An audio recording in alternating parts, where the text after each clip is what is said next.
Hello everybody and welcome to my debut video, my second debut video, because the first one was an introduction to this series, which is going to be called Who Is series. And it's all about the spirits of Spirit Island, of course, our favorite board game, the puzzle game that has an amazing incorporated theme.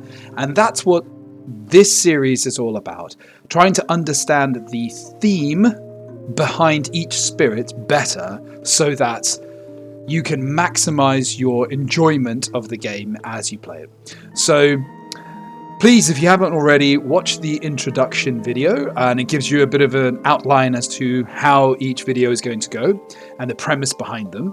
And today's video, we have a really interesting and cool spirit. And the reason he's headlining the show, as it were, is because he is, for me, my example of the spirit that I just didn't understand from a thematic point of view, and therefore really kind of avoided him, didn't quite understand how to play him properly, and it really made me not want to play him, not want to reach for him from the pack. And I also felt that there was a spirit similar to him that I really did enjoy, one of the baser spirits in the game.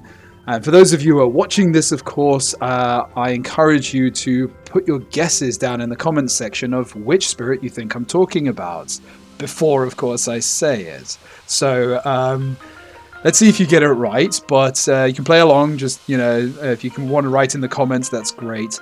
So I felt that this spirit was already in the game. I felt this spirit looked very similar to a base spirit from the base box, and I thought that, okay, cool, but similar kind of color palette, looks kind of similar, the persona of the spirit looks similar, the presence track is sort of similar, and although there were differences inherent from looking at the panel, I just didn't get it. There was a strategy or an introduction with the spirit with a token, a specific token in the game, and this token was to be utilized in the part of the game which is the only hidden information in this game. Other than the events, of course, the only hidden information. And I didn't get it. I couldn't wrap my head around how to use this spirit. I didn't get it because I didn't get the theme of the spirit. And, well, hopefully you've all guessed by now which one I'm referring to. And of course, we are talking about Keeper of the Forbidden Wilds. So this chap, basically, I look at him as an angry Groot, an angry Gandalf, a hermit gone wild, get off my land sort of thing. That's what I see him like, and that's the theme I think that really tries to come from this spirit. Now, the one I was really struggling with, the one that I thought we sort of had already, and therefore found it difficult to really understand this spirit, was, of course, Vital Strength of the Earth. Looks kind of similar sort of persona to the spirit. This poor fella looks a bit dopey, but, if you look at his presence track, he's got, 8 and 4, and I was like, okay, well, we've got sort of like someone like this. He looks a bit like this. He's got this color palette and this moss on brown, or moss on, in this case, stone, of course. And if we go back to Keeper of the Forbidden Wilds, well, here we've got moss or green on brown, or this kind of earthy palette. And then, of course, he's got, if we look at it quickly, because, it goes up to 9 and 5, so similar. And I didn't get it. I didn't understand what they were trying to go for with this spirit. I couldn't figure out the strategy to play with this spirit because I couldn't understand the theme of the spirit. And as I said, think of him almost like a wild, angry man in the wilderness, and he is trying to just get the damn humans Human! Off my land! That's what he's sort of saying. Get off! Get off! All of you get off! He is like a shepherd of the wilds, okay? He wants the lands to be as wild as possible. He doesn't want these sort of like agriculturally done beautiful gardens or whatever. No. He doesn't care about that. He wants rich, flourishing wild meadows with weeds and tall grass and huge plants and massive overgrown trees and bushes, and that's what he's trying to do. So he doesn't want human interference. And that's the kind of theme you're trying to feel when you're playing this spirit. And it really, really helps to get behind this to understand the spirit a bit more. So let's delve into his spirit panel and understand a bit more. But before we do, the digital edition has included sound effects, and I think they've got it really right with this guy. It's like a snapping of a tree branch just smacking across your face. And I love that. I absolutely love that. Right, let's flip it around and let's go to the lore. So, spread through Spirit Island are pockets of deep wilderness untouched by human hands. As our first clue, a few have a spirit of sanctity about them. The leaves there whisper words of forbiddance, of warnings, of wrath for those who trespass. The Dahan know how to listen and stay well away. A few spirit speakers claim that these wild spirits, powerful as they are merely custodians and wardens for other more powerful spirits of ancient trees and deep roots who wake neither frequently nor easily. Nobody much cares to test the truth of the matter. So, what sort of truths can we glean from this? Well, I think a few. Here, untouched by human hands. He don't like no humans. He don't like them. Get off my land, he's saying to all of them, Dahan included. Okay? The Dahan know how to listen and they try to stay well away, and he assists with that. He assists with these words of forbiddance and warning towards the Dahan, but also through the spirit of sanctity, through the wild tokens that he uses. He actually tries to forbid the invaders in getting onto the land. But should either invader or Dahan not heed his words of warning, well, wrath awaits those who trespass. And that's very true. He just doesn't discriminate. He will destroy all humans if he needs to. Okay, so Dahan, be aware. Now, the next level here, this section in the brackets is important. In the parentheses, we read powerful as they are. So yes, this spirit is very powerful. One of the most powerful in the game. We had a quick look at his presence tracks. I mean, it goes to 9 energy and 5 card plays. That's insane. That's insane in this game. Furthermore, right at the very end, there's a slight hint to the speed of his growth pattern. Wakes neither frequently nor easily. Now this is baked in because it's a little bit difficult to fully comprehend until you start playing the spirit, but basically he has the option to grow relatively fast, but you really have to prepare it well, so it's not easy. And it's not frequent because sometimes you just can't do it. And if you're not prepared to set it up and you don't know how to quite set it up, it's really not going to be frequent. And you are going to grow maybe once a turn if you're lucky. And you will grow slowly. And his presence track is so long and big. It's going to take a long time to get that, presence track built up to a point where actually he is the powerhouse he needs to be. So there's a lot we can glean from the lore, and I really find that with Spirit Island, they put so much in the lore section, and it really gives you that little bit more of an insight, not just the cool background story, but there's actually hints to how maybe you should be thinking about to play each spirit. So if we go to the starting setup, okay, fine, you just put a presence in the highest number jungle and a wild. Now that's important at the very beginning of the game, and we'll talk about that later. Now, I'm not going to talk to you through this, you can read that yourselves, but the complexity here, I would say, I think moderate is being a bit...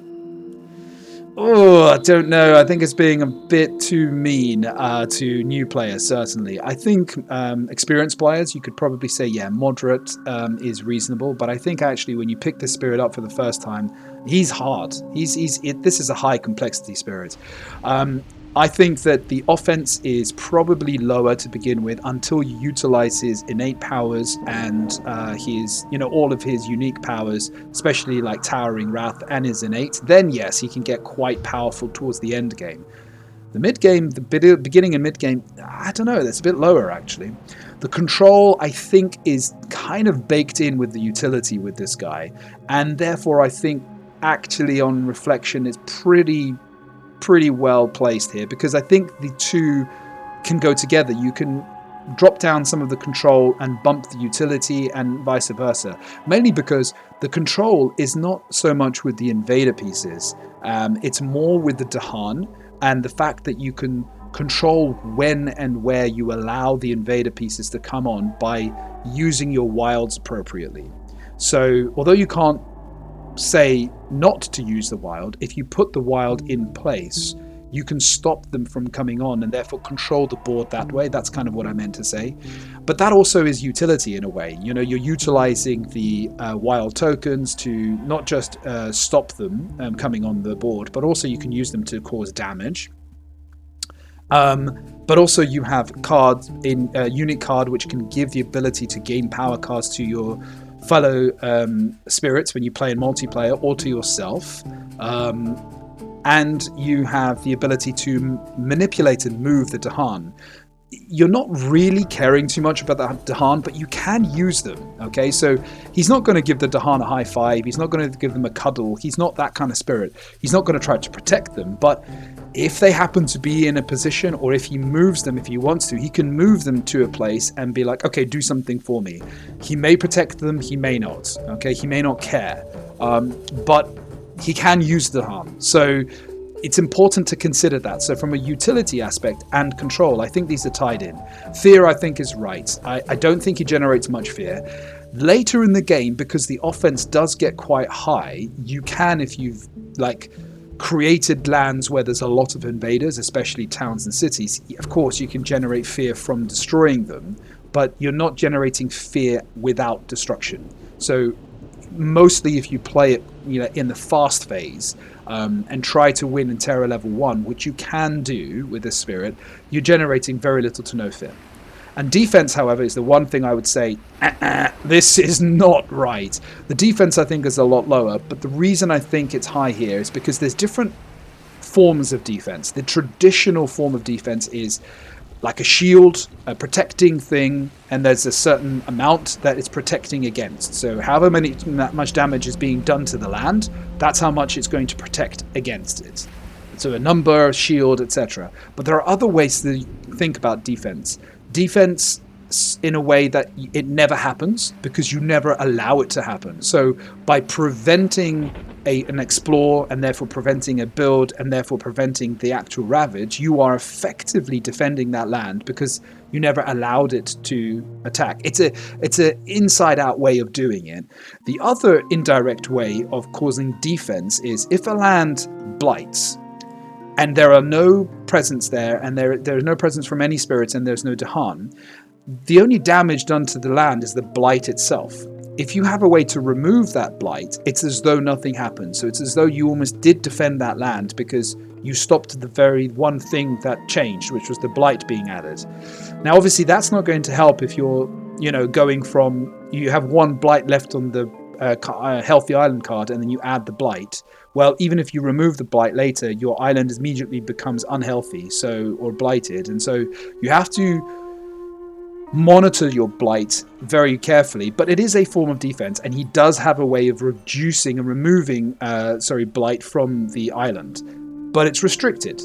So I think we've got a little bit of information already. He's a strong, aggressive character who does a lot of offense, reasonable amount of control and utility, an odd sort of defense, and very little to no fear. He very much hates all humans, including the Dahan, really hates the invaders, wants to keep them off the island at all cost. And really, although it's not clear here, I think in terms of the whole blight thing and the defense that we spoke about, he really doesn't like blight. Okay? Let's flip it around and talk about that a bit more. His growth options, he's a pick 2 spirit, which means you pick 2 of the growth options. And unlike a friend of mine that used this option in the wrong way, you have to actually pay the energy of 3 in order to open this growth option up to even use in the first instance.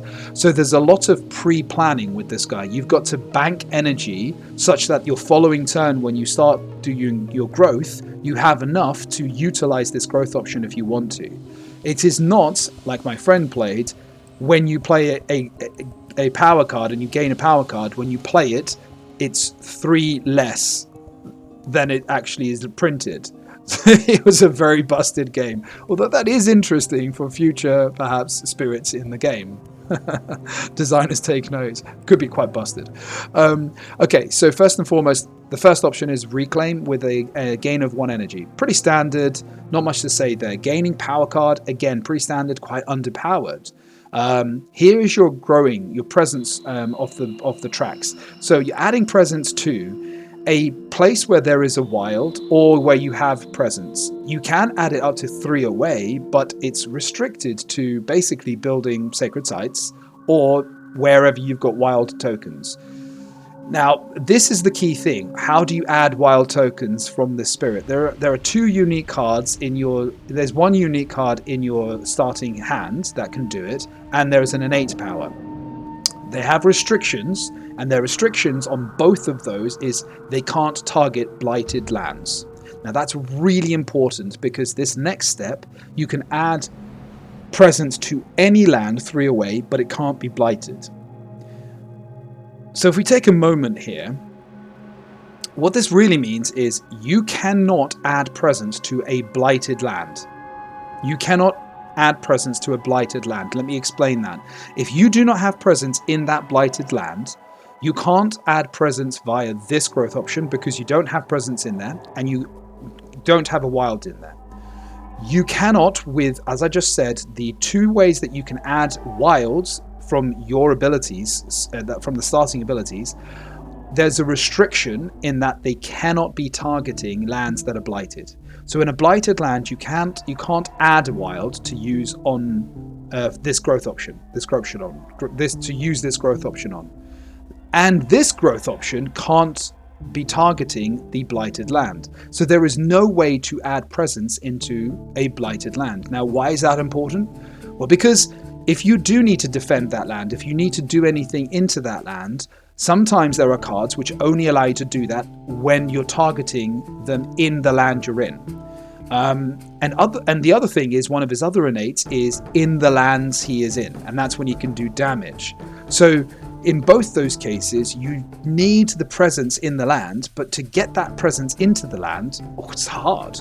The other important thing is, if you allow your island to become, or your multiplayer big larger island to become very blighted, you're going to find it very difficult to add presence just onto the island. Forget into that particular land type because you think you need to in this moment in time. You're just going to have a difficulty in adding presence. So blight is not your friend. If you allow the island to be blighted, you are going to be severely restricted with your growth and also with your ability to maybe defend lands and so on and so forth. His presence track we've already spoken about. Probably the most powerful spirit in the game. I think probably Serpent Slumbering Beneath the Island is the only other one that maybe pips him to the post. There are other ones, but I mean, look at this. 9 energy, 5 power card plays with a reclaim, 2 elements. Under here, there's a 3 and a 4. I wish they would sort this out, actually, the designers, so that you could move this board so that these wouldn't get in the way, but whatever. Or you press a button and these would go away. Can you do that? No, I think you can. Anyway, so 2, 2, 3, 4, 5. I mean, incredible presence track. Now let's talk about his special rule. Really cool. Forbidden Ground. Every single time you create a sacred site, at the moment you create it, right there and then, you push all of the Dahan from that particular land. Now, obviously, you can push them all to one land, or you can distribute them out to any adjacent lands in whichever amount you want. But this enables you to actually utilize the Dahan in a very interesting way. Very, very, very, very unlike Vital Strength of the Earth. There, you're creating a sacred site. You are defending naturally for 3. So you want the Dahan in that land so that they can counterattack. However, here, you're actually creating a sacred site. And if you had intended to defend that land, well, there's no counterattack possibility now because all the Dahan must be moved away. It even means that Dahan events from event cards actually don't push the Dahan back into your sacred sites. Powers can. He really does not want Dahan in these sacred sites. He's really trying to say, get the hell away. All right, that's what he's basically saying. He's trying to warn them, go away. And there's a reason for that, because one of his cards that requires a sacred site and targets using sacred sites kills all Dahan in the land that it's targeting. So he really is saying, get out. And if they don't listen, well, they're dead. Innate powers, unbelievable powers. I really undervalued these, and I think this is a really core thing to him. Okay, really core strategy. Both are slow. The first one is punish those who trespass. So this one, in the land you're in. So remember what I said about not being able to add presence to lands that are blighted? This is one of the reasons you might want the presence there. In the land that you are in, 2 damage, destroy 1 Dahan. Sorry Dahan, don't like you, I've warned you enough, you trespassed. Next level is 1 more damage per pair of sun and plant that you've got. This can stack up to 5, 6, 7 sometimes, okay, depending upon what you've got. You've also got a sun and plant on your thing, so you can actually have a +6 on there, depending upon what you got, what other spirits are giving you, if they're giving you elements, etc. And the final one, this is incredible. With 1 innate power, you can actually target 2 separate lands. You can target 2 separate lands and split this damage any way you want amongst those lands. So, what about the destroy Dahan? Well, this is only a destroy 1 Dahan in the target land you start the targeting of this innate power on. Let me give you an example. Let's say land A, land B. Land A has got 1 explorer and 1 Dahan. Land B has got 5 Dahan and, I don't know, 2 towns and a city, okay? Now, let's say you have 4, 7, 8. Let's say you do 8 damage, okay? You can do 8 damage. You have 8 health across this, if I've done my math right. 2 towns, 4, 7, and then an 8. Yes, you've got 8 health across these invaders. This 8 damage can be split anywhere you want. You target, say, this land here, with the explorer. Did I say 1 Dahan? Forget the Dahan. Let's say you've got 1 explorer on land A, and land B has got loads of Dahan and 2 towns and 1 city. You target land A, you do 1 damage. You don't have to do the 2, you do 1 damage, because you can split this now. If you're doing all thresholds, you can split 1 on here. You then destroy 1 Dahan on land A. There are no Dahan to destroy, so that's now done. It's a tick there, okay? You then do however much more damage you've got left over on land B, which is 7 damage. You kill all of the invaders off here, but you don't have to do any damage to the Dahan because this line has already been achieved by targeting land A. So you can get around it by targeting lands without Dahan, and therefore keeping the Dahan alive, even if the other land you're using the damage in has got lots of Dahan. So, unbelievable innate power. Really undervalued this. You're basically with 1 innate power effectively targeting 2 different lands. If you can manage to do this last thing in the mid to late game, this is very possible. And you're doing a huge amount of damage every turn in the slow phase. You have to be in the land though. It has to be in the land you're in. Spreading Wilds is his other innate power, and this one is thankfully targeting a range of 1, but cannot target blighted lands. In this one, for every 2 pair of sun you've got, you move 1 explorer from that land. So if you've got a 4 sun, you can move 2 explorers. 8 sun, you can move 4 explorers, okay? And so on. One of these plants enables you to add a wild to that same land that you've targeted and move the explorers out from, as long as there are no explorers there.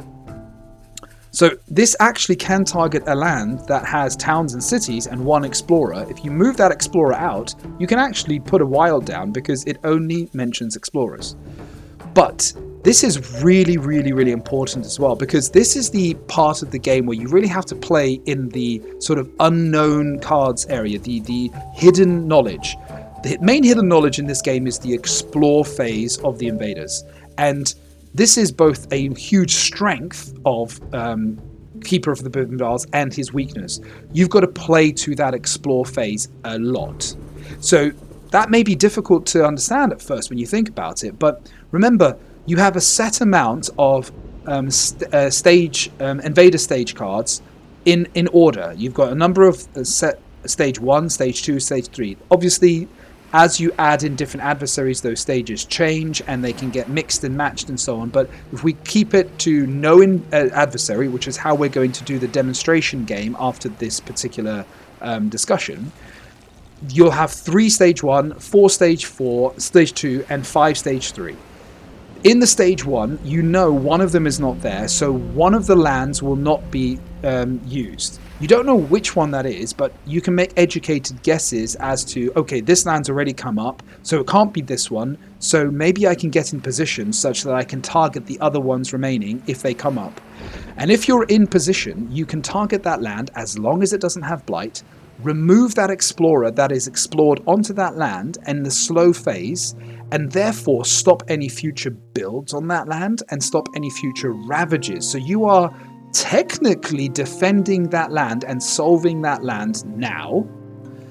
And by adding a wild token, you are also making it so that that wild cannot be explored upon in a future turn. So you're solving that land twice. These innate powers are key to understanding Keeper of the Forbidden Wilds. He is incredibly powerful. Okay, so let's sort of summarize. His strengths would be, in fact, before we go there, let's talk about his cards. Okay, so briefly let's go through them. He's got Sacrosanct Wilderness. Here you've got a 2-cost fast energy card where you can manipulate and move the Dahan away. You cannot target a land with blight. You can either do 2 damage per wild in that target land. This is the utility aspect. So if you've got lots of wild, you can blitz a land amazingly. Or you can add a wild. But again, remember, you cannot add a wild to a blighted land. So again, blighted lands are bad. You can't put wilds in there. You can't therefore put presence in there. And you certainly can't put presence directly on the blighted land because it prevents you from doing that. So blighted lands are bad. Okay, that's what you got to take from this. On element except for fire, you'll find 3 of his cards have not got fire and he needs it for this innate. This last one does.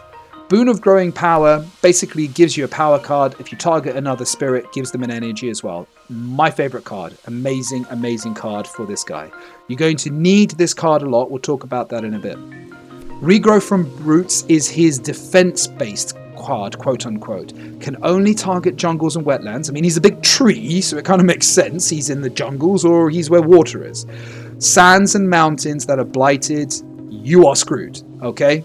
You have to get a card which moves them or gets rid of them from sands and mountains, because this one can remove up to, if you have 2 or fewer blight in that land, that's jungle or wetland, you can remove it. Sands and mountains, you can't.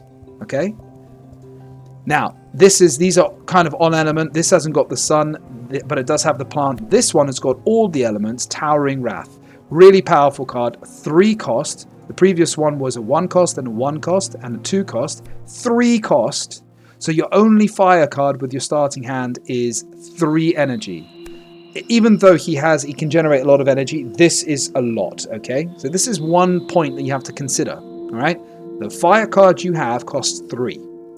Now this is the one I was talking about with the Sacred Site targeting and Sacred Site damage. So this is kind of why he's saying, look, Dahan, get away from the Sacred Sites, all right? Because bad things are going to happen to you if you stay there.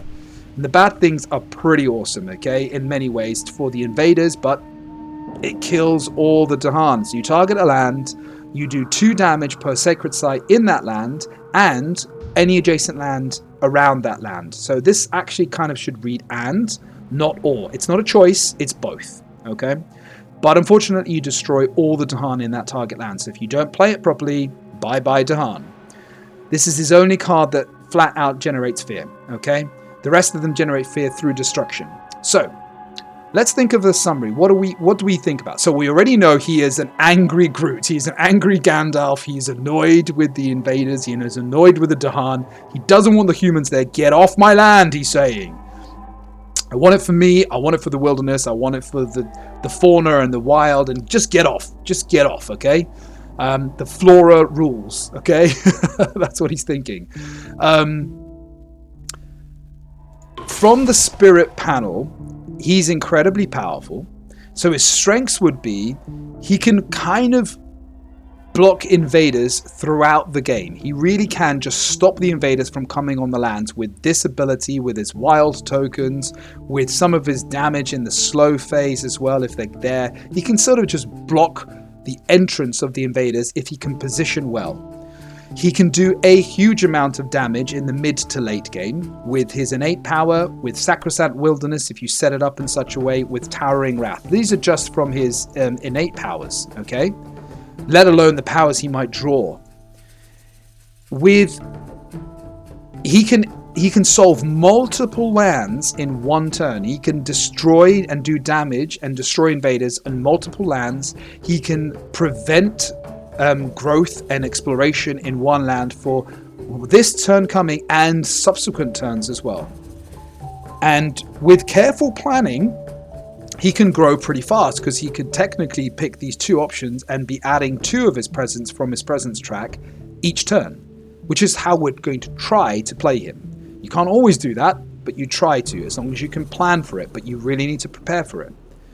He's really incredibly powerful, as you can see, and he can pretty much deal with absolutely anything thrown at him. He is really, when it comes to adversaries and so on, he can deal with most of anything. So really, really strong spirit. Weaknesses, however, he is really quite draft dependent in the beginning of the game. So Boon of Growing Power is your favorite card at the beginning, and you really need to utilize it well. You try to draw defense because he has none, and he really would benefit from some. So you really need to draw something of a defense. You also kind of want to draw a card to replace this, because this fire card costing 3, that's quite a lot, and you really want to start generating this. So on element, fire, sun and plant, there are cheaper ones out there in the minor deck. They don't always come up. Sometimes you just have to get what you can, okay? But drafting a fire card that's cheaper, important.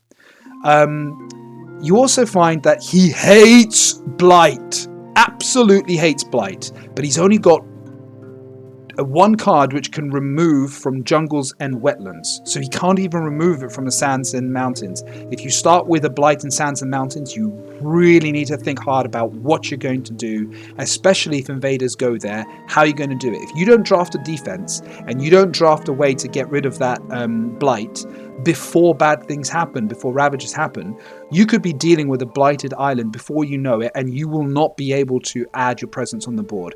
That is the worst stage, okay? And that happens very beginning of the game. So for new players, it's quite hard.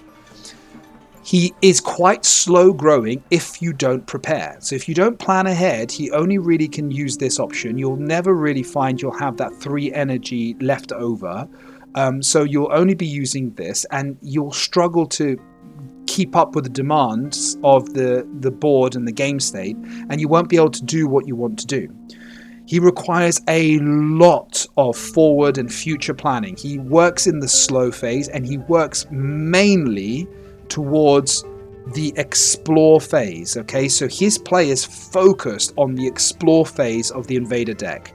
Not the ravage section, not the build even so much. It's the explore phase. It's the only hidden information in this game, and it's really quite daunting for new players. But once you get your head around it and you understand how to prepare, actually you find it's not so bad. You just need to have a little bit more understanding with the game. So by all means, absolutely try this guy, but be prepared to fail with him a lot and not quite get him. Okay, he's really the weaknesses are quite big, and it's a big entry into barrier to entry. But once you get through those weaknesses and you get the theme more, and you understand how to play him as a result because of his theme more, he shines. He's incredible. And I think that's why he's going to be my sort of premier spirit, my starting spirit in this series, because he really did it for me. Like I didn't get him his kind of theme incorporated behind him was so important to understand how to play this spirit better, and I just didn't get it. So now that we've gone through all of this, let's give a sort of demo game. Now remember, we're not playing with any adversaries. I'll try to keep it as quick as I can, but I might be explaining a few things along the way, obviously, but I'll try and keep in mind the kind of the theory that we're trying to go with, the innate feeling, the spirit behind the spirit, as it were. Okay, you're getting into the shoes of this spirit, so we got to feel the theme riding through. Okay, so Angry Groot doesn't want the invaders on the land, doesn't really care for the Dahan, will warn them once and twice, but then get rid of them, wants to stop them from coming to the land, and if they do come to the land, they're gonna die. Okay, that's kind of what it is. Win condition, usually you can win in Terra level 1, Terra level 2. In the late game, if it lasts that long, you absolutely can get to Terra level 3 and win that way. But usually, actually, he's one that you can focus in on and win on Terra level 1 or Terra level 2. So let's see. We're just going to get the random board, whatever we get. Okay, board D it is. And let's do it. Keeper of the Forbidden Wilds, no adversary. Let's go. So starting in this jungle with a wild, okay? And as I said, this will come in handy, important later to talk about, because this is the only place we can expand into. We can't expand anywhere else. Interesting. So I have a blight in my mountain, okay? I cannot remove said blight in mountain.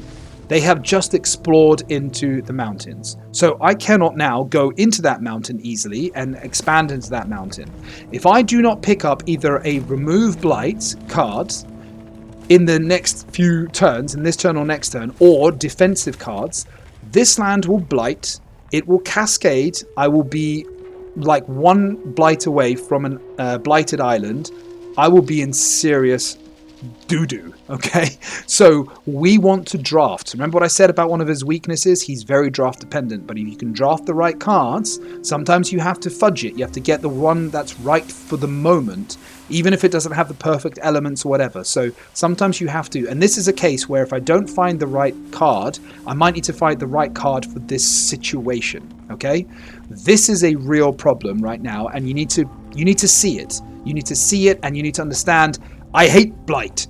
Damn, this place is blighted. Now the invaders have come. Oh my god, what am I going to do? He's stressing a bit. He's a bit stressed right now, okay? He doesn't want them on the island, and he doesn't know how to deal with this. He can't get the Dahan in there. What's he going to do, okay? So, first thing we're going to do, we cannot choose this option because we start with 0 energy, and we only gain the energy from the presence track after we've chosen the growth. So, we're going to gain an energy and add a presence. I'm going to add one from the top track because I want to open up this sun so that when I play one card, because I can only play one card with a sun, I can activate this. And I'm going to probably play this card so I can gain more power cards. I need to draft as soon as I can, as soon as possible. I can only go into here, so it's restricted me already. I can't go anywhere else in the game. Boom, there I go. That's my turn. I gain a power card. Fingers crossed, defense or a way to move this or something. Let's see what we get. We found a defense. Now, here's an interesting thing. This defense, I have to be in that land. I've got to be in that land. So, it's a great card, but it's totally not the right one for me right now. It's also not very much on element, just has a fire, but it's cheaper than the other one. But I can't use it. I can't get into that land. So what am I going to do? Well, let's look at the state of the play already. There's a mountain that's going to be built into as well. Will I be able to get into that land somehow? There is a possibility I'll have a chance maybe to get into that land. Maybe not. So the question is, do I want to hold this defense card for a later turn maybe? This is also interesting. Target spirit may repeat the lowest cost power card they have been played. So I could technically gain multiple power cards and try to get as much as I can in, from the deck that way. Or I could add a wild and a bad land to a coastal land. So this is a restriction. This isn't particularly helpful for me in this moment. So I've really not drawn the right cards here. So I need to take a chance. Now the question is, am I going to get defense, or am I going to get twin days, or am I going to get this? And I think for the purposes of this game, I think I probably need to get a defense. It's not the right one for now, but it may come in good later. Okay, so I play this card, grow and get another chance at getting a power card, and let's hope something happens. This has been generated, and we are in this range. We know the mountains have been explored into. So if they explore next into sands, we are in range of the sand to push the explorer out and to add a wild. So we solve this land. If it goes there, okay, we can't solve it because of the town there already, but there we go. If however, wetlands comes up, which is the other option, then I'm nowhere near. So I can't do anything about that. If jungles comes up, well, I'm not near this jungle, but this one already has a wild token on it, so that's not as important. So actually what we're looking for is sands to come up so that we can utilize this to the best of our ability. Okay, so let's see what happens. Oh, sorry about that. Okay, so they've built on those areas. Now they're exploring onto... there we go. So that is not the one we wanted to see. We can't do anything about that whatsoever. We're going to target this on ourselves and we're going to get another power card. Let's see what we get now. Oh, and now we're cooking. Now I've got a defense card I can actually use. So I'm safe. Also, it's an amazing card because I can, if I have 2 water, I can remove a blight. This is a perfect card for me for right now. There are other great ones here. This is perfect for right now. This, you'll notice, is much more on element, but I'm not going to take it at all. I can't afford to. So this is the one for me. Okay? And I can target it because it requires a sacred site, and I've already got one. Now, unfortunately, as I said, I can't put it into here. I could go here, but I'm going to go there. And the reason I'm going to go there is because I'd like to expand into this portion of the board, because this portion of the board is going to be a bit problematic soon. So I'm going to put a wild there, and then I'll be able to expand into it. Okay? So, how will I be able to expand into it? This is what I mean. I'm going to, first of all, choose this. Now, you'll notice that I have 2 energy spare. This is key. This 2 energy, if I keep banking this 2 energy, every time I choose this option, I'll gain an extra energy, then I'll have 3, and then I'll be able to open up this growth option. This isn't meant to be a mechanics teach, but just a point to you guys to understand, okay? So I'm going to do this, and I'm going to go into this land, and I'm going to open up from the top track here. And now I'm going to choose this, and I have a 3rd chance to gain a power card. Now, I actually have solutions to both of these, but I wonder if something is more elegant, or if I can now start to get the on-element cards that are cheaper for me. Okay? So let's see. So there's a nice on-element. There's a lovely defense card again. Maybe I want this one, because this does allow me to add wilds into lands, which otherwise I wouldn't be able to enter. This could be a way around the blight for me. Now, it's on element because it's got a fire and a plant, but I kind of am looking also towards sun. I do want some sun. This is a great defense card as well. I'm spoilt for choice. And this is a very different type of defense card, but it also isolates land. I'm going to go for this because I want to show that I want on-element cards. Both are good here, but I've got a defense already. So I technically don't need it. Well, actually, saying that, here there is a beast. I could add a presence into this area here in the following turn, and then I can target this and defend this land, which may be really, really helpful. I could also defend this land if I actually go into it, or I could go on element and animated rack root. Ooh, really, really tricky. I think I'm going to take another defense. Okay. And then we're going to add our presence, and we're going to add our presence from this area, and we're going to put it into this land because we want to defend this land, okay? Now, the reason I could do that is because, remember, I can add a presence to any land that are 3 away from mine. So on a solo board, it's any land, but I just can't add it to the blighted land. So I now can target this land with nature's resilience, and I can target this land with domesticated animals because it's got a town or a city, okay? So I will defend both lands. There won't be any blight. Now, the unfortunate thing is I haven't triggered any of my innates except this, but I will not be able to remove from a land an explorer that happens again. So if they now explore into sands, I can't solve that land. So these are the kind of unfortunate things you've got to sort of consider. All right. So I'm going to finish that. So this one is going to defend this land here. And this is going to defend this land. Okay, so they're both defended. So we're happy. Now, let's see. In a land with exactly one... Oh, cultural assimilation. Damn. So, oh, no. So what I'm not going to do is change this one. So this basically means in the land that is next to or in a city with one Dahan in it, you're going to change that Dahan into a town. They're assimilating the culture of the Dahan. Oh, these blasted invaders. Well, see you later, Dahan. We're going there. Okay. Each beast deals 2 damage. Excellent. Okay, so actually I didn't need that defunds card, and now I can focus it there. Fantastic. Okay. And no lands of that site. And again, haven't generated any fear. I'm going to do 2 damage, and I'm going to kill off this town. There's my first fear there. Okay. And now they're exploring. Like I said, if they explore into the sands, we won't be able to move it out. Unfortunate, but that's the way the cookie crumbles. So now we're going to focus this, but we can't move this guy out.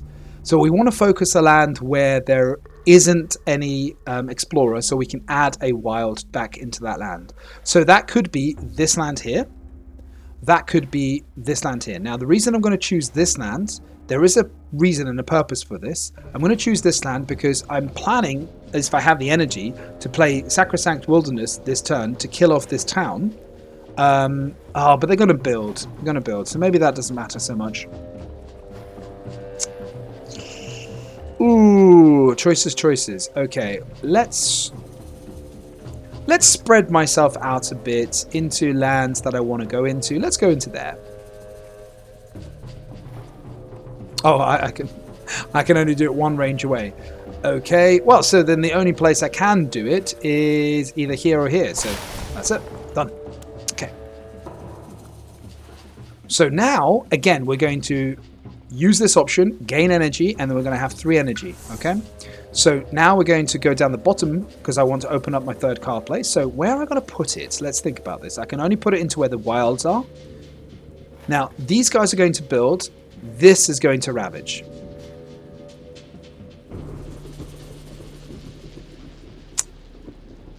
Okay. This already has Dahan in it.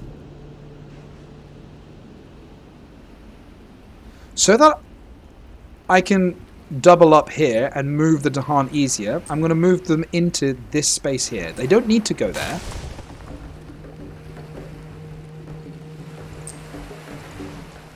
I'm also going to spare them in case I do any kind of damage to this land. Okay. And then I'm going to do this power, and I'm going to do a power card, and I'm going to add presence. So let's see what we get. Oh, interesting. Okay, so here is manipulation of blight, which is absolutely brilliant. Also manipulation of towns and invaders, basically, other than cities. So this is a really great card. This is fantastic because it can move something off in the fast phase.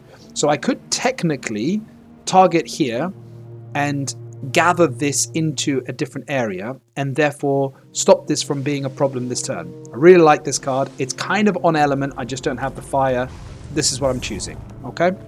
So we're going to place our presence.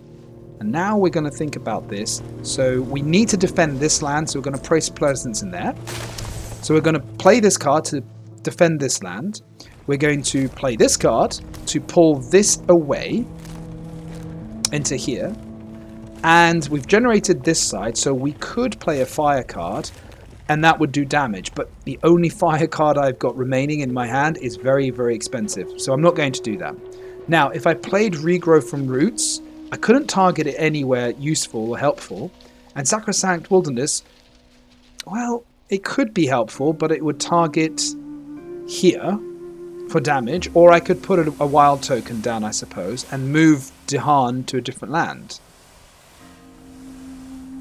But I can't target this land because there's a blight on it, so that stops me from doing that. So actually what I'm going to do is I'm going to bank the energy and I'm going to underplay. Underplaying generally means you just play less than, of course, the amount of cards, maximum amount of cards you can play. All right, so there are reasons you want to do that. So let's play. It's a finish anyway. We're going to defend this land and we're going to gather one of these into there. Okay, so now we've solved this land. It's not going to build. When exploring, once per board, place one town instead of one explorer. Oh, God, I'm getting hurt hard here. Add one beast to a land without blight that has a town. Fantastic. Okay, so we can add a beast to... Well, the mountains have come up. They could come up again. Why don't we add it here? Maybe it can do some damage for us. During the ravage in every land, one defend per Dahan. Okay, so I defend even more. Great. So these are dead. Great. So you see how I use the Dahan by getting a defense, but I wouldn't have been able to do that without actually growing that defense. You know? And now they explored back into the mountains. Interesting. So I don't want them to explore with a town in this one. Or do I? If they do a town and a city, that's 6. I can defend for 6 because I can call back my cards. Yeah, that's not a problem. Let's put the town in here. And we'll put the explorer in there. Okay. And it's already got the Dahan in there. Great. So now I can put my... So it's explored into the mountains, which already were there. So what I could have done, if I put the town in here, this one would have explored with an explorer. I could have pushed one explorer out, not created a wild, but I would have stopped there being 2 damage, and therefore this land automatically defends. As it is, I need to solve for this land and solve for this land. I think I should be okay, but maybe I should rethink that play. But I'm going to try to defend this land above all costs, and this one, if I can't, I can't. My spirit will die there. That's just how it will be. So what I can do is I can grow into a different land now. Now what I could do, this is going to ravage.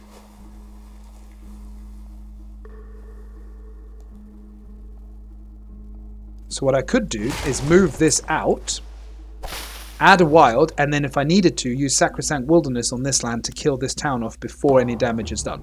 Okay. So we found a solution there. Now we can still go with this growth option, and I like the idea, and I think I'm going to go until I can play 5 cards. I don't intend to play 5 cards this turn, but I'd like to reclaim a card, okay? And the reclaimed card will be some form of a defense, so that the following turn I can reclaim another card that's defense. I think that's how I'll play it. So I will go with...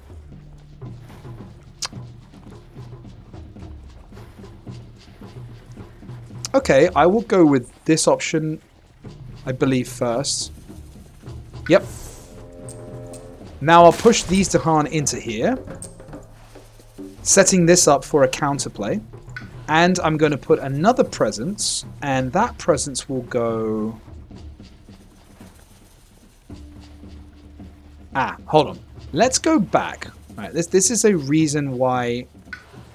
Okay, let's go back. Let's take that back.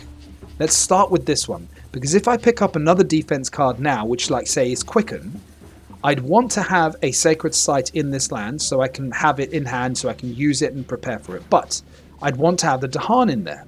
If I put the Dahan first in there and then create a Sacred Site, I'd have to move them out again. So if I go with this option, because I have the energy to do it, I can actually see what power card I draw and take it from there. So let's see what I draw. So I didn't get Quicken, for example, but I did get this, which is a nice defense card. It would defend this for 3, which would be not enough. I could do damage, fire and mountain. That's pretty good. I could gather 1 Dahan and then 1 damage in that land per Dahan present. So that could do 2 damage here. I could do 2 damage to this land and push one of these out, so I could kill a town and push one out, which would leave me with a town, an explorer, and a city, which would be 6 health. And if I'm defending for 6 here, I could then defend this land for 5 and save it. So that's pretty good. But this is the kind of thing you have to think about, especially with the spirit. Like, to think a few steps ahead, okay? So I'm either going to go with this option or this option. This option will enable me to do 2 damage, and then I'll have 7 remaining. And from that 7, I will be able to defend 5, so that won't be enough. So actually, this is the better option. So I'll go with that one. And now I will add this into, well, which land type? I can add this to any land where I have not got blight. So right now, of course this is ravaging, but we're going to do sacrosanct. So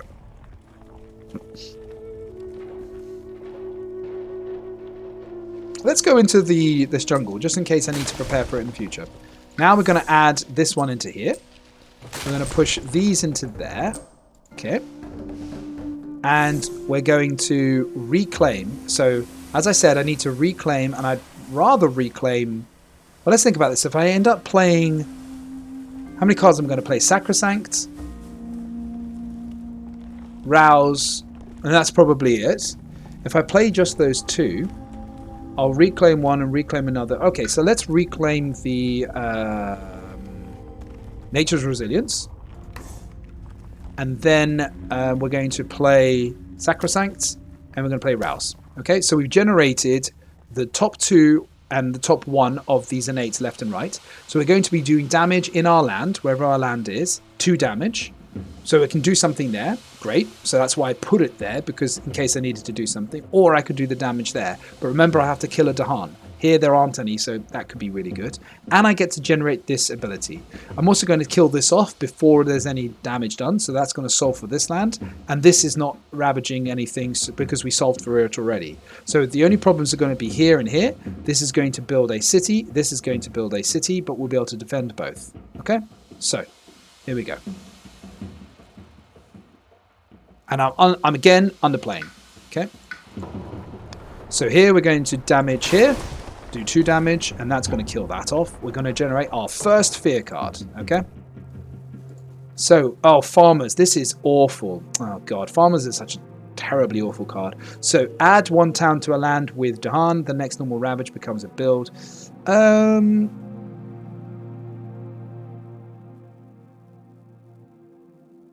I mean, this could be good.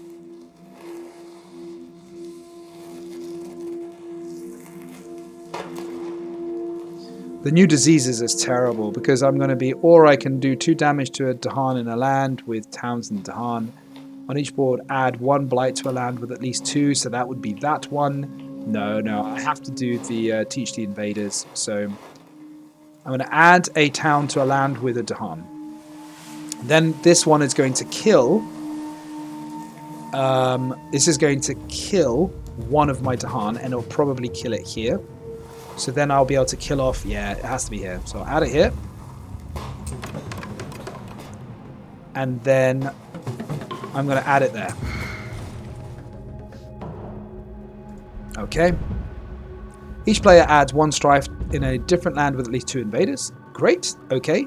So since I'm going to be dealing with this land, what I'm going to do is I'm going to add it to this land here. Okay. So nothing happens there. They build here. They don't build there, but they build a city. Okay. And they explore into the jungles. Great. So they don't explore there, and they do explore there. Okay. So now we can rouse trees of stone. Okay. We're going to do 2 damage. 1, 2. We're going to move this bad boy out of here. And where are we going to move him?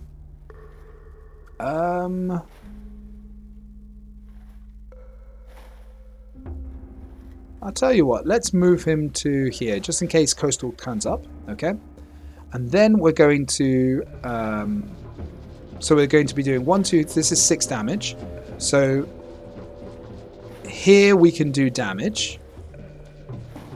In fact, we could do damage here and just kill this guy off, couldn't we? That's a good idea. So what we're going to do is we're going to put wild token here, move this guy off. Okay, and now we're going to do 2 damage here. There we go. So we've solved, okay? Sort of. All right. Now we're going to reclaim again, and we can put more presence on the board. So this is the kind of thing. You're always thinking about the later stages. Now the jungles are going to be doing something, so we need to protect those. Now the mountains are going to be ravaging, so we need to protect this one and this one. We have the ability to kill this land off, but we need to play it cleverly, okay? So we have the ability to kill these 2 towns off, but we won't be able to fully clear this, unfortunately, unless we added a Badlands or we did 1 point of extra damage, all right? So we have to be a little bit clever with how we want to do this. What we could have done is moved this guy out, but we chose what we chose. So right now, I think rather than make a sacred site there, I'm going to add presence to the wild area here. No, I'm not. I'm going to make a sacred site here.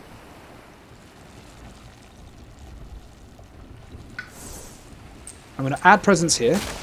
And then I'm going to get this option, add presence again. So look how quickly we're moving across the top. We've opened up another plant now. I mean, things are really kicking into overdrive. We can put this into a different land type now to prep it. We still haven't been able to go into this one. This is still a problem, okay? So now we can push it into, let's say, there. So now we're covering all the land types, all right? Now, the reason I didn't put it into there yet is because I don't know if I need to make a sacred site, and in case for whatever reason I can't defend that, for whatever reason, I don't want to kill, well, actually, I could kill one and then keep another one in there, but anyway, that's my choice. So now we're going to do excellent card, Gift of Living Energy. I'm almost not caring about anything else. I know this says defend, I know these are good. This is on element and gives me energy. Yes, please, this is amazing. Gift of Living Energy is amazing for Keeper of the Forbidden Wilds. So now we're going to gain, as I said, another defense card. So now we're going to gain the Domesticated Animals. Okay, I technically could get this one because I think I've got 2 Mountain. Yeah, so I could do this one as well, and that actually technically covers me for 6 in case of the fringe case. And Domesticated is 1 more energy, so... And I think I'll generate the fire from this one. But this one will generate me fire anyway. Yeah, let's stick with Carapace. So now I'm going to play Carapace, Gift, Natures, and this is already triggering. See, it's doing 6 defense, so I'm going to be defending 6 here, so I'll be fine. And now the question is, do I want to do any more card plays? Well, I could, but do I need to?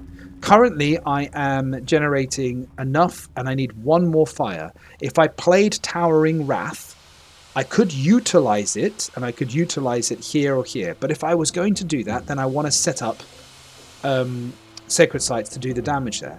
So here's the point. Do I want to do this? If I want to do this, this is when you think, oh, okay, the energy works out, everything works out, right. So then we go back, okay? So then we go back as far as we can, and we can only go back to here, okay, because I already put my presence there. So I'm going to add presence to... I think what I'll do is I'll add presence here now, okay? And then I'll do exactly what I did before. So I'll take this, I'll take this, I'll take this, and now Towering Wrath. I still end up with 2 energy, and that's going to be banking for the following turn. This is exactly what you've got to be thinking about Keeper of the Forbidden Wilds. You've got to be thinking, okay, I'm playing for the Explore, I'm preparing things, I'm banking energy, I'm doing all these slow powers, I'm always trying to utilize my innates, I'm trying to utilize as many as I can. Oh gosh, look, I can now attack multiple lands. These are all the things you're trying to think of whilst defending. There's a lot of moving parts, but it's so satisfying, okay? Remember, get off my land! That's what he's thinking. Okay, so let's finish, and we're underplaying. We're not going to play that last card. Do we even need to? No, it's not going to help us generate anything really more, so let's just leave it as it is, okay? So, Carapace land here. Nature's Resilience there. And if the Living Energy, it's going to give us 2, so we're going to go to 4. Now, let's see what happens. Okay, so if you have earned fear cards, discard 2 of them now. I don't. Otherwise, lose 2 fear. Oh, great. Okay, so I'm back down to 1 fear. I don't have any fear. Each add 1 beast to a land adjacent to a beast, then destroy a Dahan in a land with a beast. Okay. So I can add a beast to... I can add 2 beasts here, and there's no Dahan there. Great. When the invaders ravage, if the land has both Dahan and presence, you defend 5. Great, so it's a defend 5 there as well. Wow, okay. So 4 damage back. 1, 2, 3, 4. Okay. I can always push this away if I want to with my power. Here I'm doing 4 damage, so probably just the city. 1, 2, 3, and then 4. Damn, so close, eh? And then they build in the jungles. They don't do anything there, and they explore into the sands. So look, my wild tokens prevented both of those explores. So now I don't have to think about anything. Now I've just got these guys here, and can I win? Quite maybe, yeah? So how much damage am I doing here? So Towering Wrath is going to do 1, 2, 3, 4. So 1, 2, 3, 4. I then have 1 and 2 to kill. I've got just this. Can I move this into there? You bet your bottom dollar I can. So if I move this in... Oh, I can't. How frustrating. But I can move this one. So I can move this one in. So let's move that in. So now I have 2 damage plus 3. So I've got 5 damage I can split amongst all these lands. So obviously, ideally, I want to kill this. So that's going to be one of the lands I use, and then this is the other one. So I'm going to target this land, and it's going to ask me which other land do I want to target. Now I could kill both of these off and this, or I could do 1, 2, 3, 4, or 1, 2, 3, 4, 5. That's even better because this is actually being strifed, so it's not going to do damage to me. So if I can put a Dahan into it or something, hey presto, I'm done, okay? Or I could just kill the board. Now look at the state we're going to be left in, okay? I'm going to click on this land. I'm going to do 5 damage. 1, 2, 3, 4, 5. We are left with this state. This is Keeper of the Forbidden Wilds. This is what he can do. Now we've got Towering Wrath, and we can just kill this off. We could kill this off as well if we wanted to. But if we kill this off, we just focus on this, and we're done, okay? So we do this. Done. Look at this. And we've won the game. Because we've gone into Terror level 2 and we've won the game. So I hope it kind of makes sense. What you're trying to do is, and that was a very satisfying win. I mean, you're not even like allowing the invaders to get a foothold. That's what you're trying to do with this guy. Get off my land. I've warned you once, I've warned you twice. You saw how I was creating the sacred site. And you saw I had to go back in one of the turns and decide, no, actually I do want it there because I want to do damage. And it turns out, actually, it was helpful. It was really helpful in this turn. I still was left with a land that had a blight. That was a problem, and I still never managed to deal with it. But because of the defensive options I picked up, I worked around it. If I hadn't picked up defensive options, I would have tried to have picked up blight movement or blight removal to facilitate that. Otherwise, again, I would have been in dire straits. But anyway, I hope you can see, with 1 explorer left on the board, a number of wilds and lots of sacred sites, and some Dahan still left. But again, we had to sacrifice a few, and I would be willing to sacrifice more. Keeper of the Forbidden Wilds is a monster, okay? Slow growing. Remember, your play is focused on the explore phase. He requires a lot of forward planning. He is slow growing if you don't plan ahead. He absolutely hates the blight, and he cannot manage it very well, especially on sands and mountains. He has no traditional defense in his starting hand, so he's very draft dependent to draw the defense and to draw a fire or fire cards that aren't as expensive. But he effectively can block invaders at any turn throughout the whole game. Late game, like you saw, he can do a huge amount of damage to multiple lands. He can solve multiple lands in one go and for future turns. And with careful planning, he can grow incredibly fast, such that he becomes so powerful that he can pretty much deal with anything that the board state gives him. So, Angry Groot does it again. I love this guy. Now that I understand him, the theme behind him so much better. Every time I pick him up, I'm like, oh, why are these guys here on my land? I'm like this angry, annoyed, frustrated hermit, but damn am I powerful. Just get me going there, get me. And every time I see Blight, I'm like, oh, it's like I'm both scared of it and also need to do something about it. Anyway, I hope you've enjoyed this video. I hope that you join me for future videos and join me on this journey. Keep on spiriting, save the island, and if you can, save the Dahan as well along the way. Good luck, and God bless.